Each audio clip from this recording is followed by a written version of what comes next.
қасиетті аманат, ақ тілек пен ізгі ниеттің көрінісі.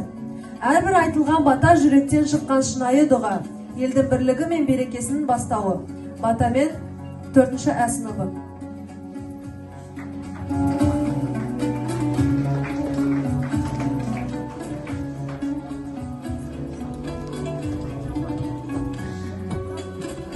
Ұлыс оң болсын, әқ мол болсын, қайда барса жолың болсын, төрт түгелін сай, денің сау, береке мен бақ орнасын, әр күндерің наурыздай нұрлы болсын. Әумин. Айтып жүрсін қонағың, таңдайдан кетпей жегізген, шалқып жатсын дәулетің, тасыған селдей теңізден. Баянда Алла бақ берсін, адалдық берсін, ақ берсін, атың шығып алашқа, астыңа алтын тақ берсін, бірлік берсін.